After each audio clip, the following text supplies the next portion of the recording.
সুপ্রিয় দর্শক, আসসালামু আলাইকুম। ভারতীয় উপমহাদেশের একটি দীর্ঘদিনের ট্রেন্ড হচ্ছে নির্বাচনে জেতার পর আপনি প্রথম কোন দেশ সফর করছেন তার উপরে নির্ভর করে আপনার সরকারের পররাষ্ট্রনীতি। উদাহরণ হিসেবে বলা যায়, মালদ্বীপের নির্বাচন জিতে মইজু প্রথমে চীন সফর করে।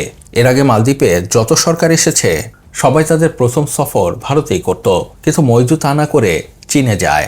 এ থেকে একটি বিষয় পরিষ্কার হয়ে যায়, আর তা হচ্ছে মালদ্বীপ এখন আর ভারতকে না, চীনকেই প্রাধান্য দিচ্ছে।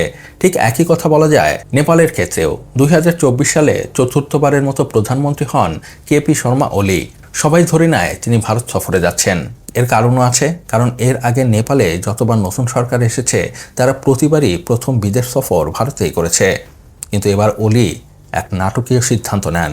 সে ভারতকে পাশ কাটিয়ে তার প্রথম বিদেশ সফর হিসেবে চীনে যান। এ থেকে পরিষ্কার হয়ে যায় নেপাল এখন থেকে তার ঐতিহাসিক বন্ধু ভারতকে না, প্রাধান্য দেবে চীনকে। এভাবেই এই উপমহাদেশে সবার জন্য প্রথম বিদেশ সফর খুবই গুরুত্বপূর্ণ। সেটি বাংলাদেশ, শ্রীলঙ্কা, ভারত, মালদ্বীপ, ভুটান, যার বলেন না কেন, সবার জন্যই গুরুত্বপূর্ণ।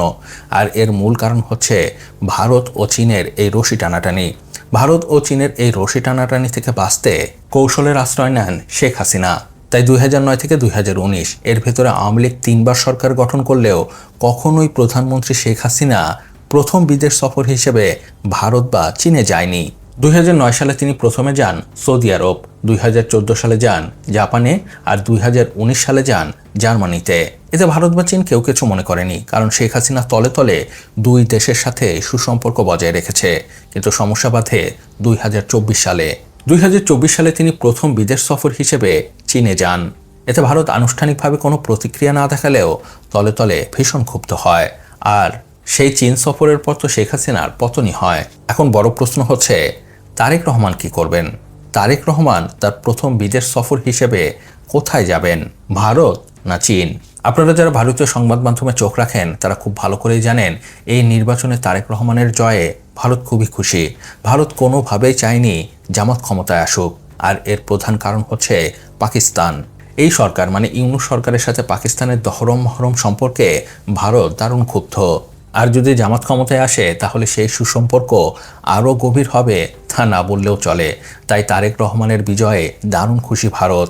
তাই ফল ঘোষণার সাথে সাথে ভারতের প্রধানমন্ত্রী নরেন্দ্র মোদী তারেক রহমানকে শুভেচ্ছা তো জানিয়েছেনই, সেই সাথে ফোন করেও অভিনন্দন জানান।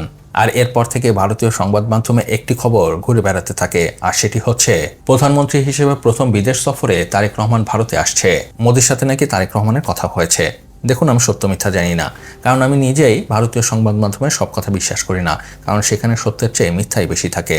আর বিএনপি এ ব্যাপারে আনুষ্ঠানিক এখনও কোনো কিছু জানায়নি, তাই এ ব্যাপারে কোনো কিছুই হলফ করে বলা যাচ্ছে না। আবার আমি ফেলেও দিতে পারছি না, কারণ ওই যে বললাম ট্রেডিশন। আর তারেক রহমান ও ভারতের এই সম্পর্কে গভীরভাবে নজর রাখছে চীন।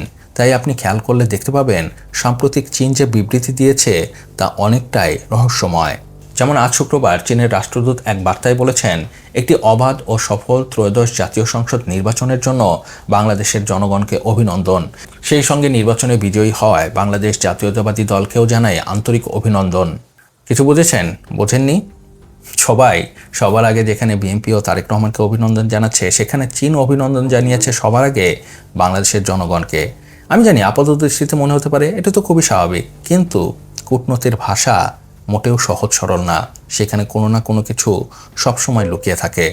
আমি জানি অনেকেই বলবেন, আরে ভাই আপনি জানেন না, নির্বাচনের আগেই বিএনপির সাথে চীনের গোপন চুক্তি হয়ে গেছে। আপনি শোনেননি? আমি শুনেছি, কিন্তু আমি এদের সব কিছু বিশ্বাস করি না। কারণ একটি জিনিস মনে রাখবেন, রাজনীতিতে শেষ কথা নেই। এটি যদি সত্যি হয়ে থাকে তাহলে পররাষ্ট্রনীতিতে শেষ কথা বলতে কিছুই নেই। কখন কোন সময় সম্পর্ক বদলে যায় তা কখনোই বলা যায় না। তাই এখন প্রশ্ন, এই চীন ও ভারতের টানাটানিতে তারেক রহমান এখন কি করবে? তারেক রহমান কোন দিকে যাবে? ভারতে গেলে চীন ক্ষুব্ধ, চীনে গেলে ভারত ক্ষুব্ধ, কিন্তু এই মুহূর্তে বিএনপির কোনো অবস্থাই নেই দুই দেশকে যে কোনো একটিকে অখুশি করা। তাই এক্ষেত্রে তারেক রহমানের জন্য সবচেয়ে ভালো হবে শেখ হাসিনার কৌশল অবলম্বন করা। তলে তলে মানে আন্ডার টেবিলে ভারত ও চীন উভয়ের সাথে সম্পর্ক রাখা, আর প্রথম বিদেশ সফর হিসেবে তৃতীয় কোনো এমন দেশে যাওয়া যেটি নিয়ে চীন ও ভারত কেউ মাথা ঘামাবে না। তো এটি আমার চিন্তাভাবনা ভুল হতেই পারে। এ ব্যাপারে আপনার কি মত তা আমাকে নিচে কমেন্টস করে জানাতে পারেন। আর হ্যাঁ, ভিডিওটি কেমন লাগলো তো অবশ্যই জানাবেন, আর প্লিজ সাবস্ক্রাইব করতে ভুলবেন না। আপনার একটি সাবস্ক্রাইব আমাকে অনেক বেশি উৎসাহিত করে নতুন নতুন কন্টেন্টের কোয়ালিটি ভিডিও তৈরি করার। ভালো থাকবেন, সুস্থ থাকবেন, আল্লাহ হাফেজ। নেতাদের মতো ধোঁকাবাজি বন্ধ করো আর লাইক, কমেন্ট, সাবস্ক্রাইব করো।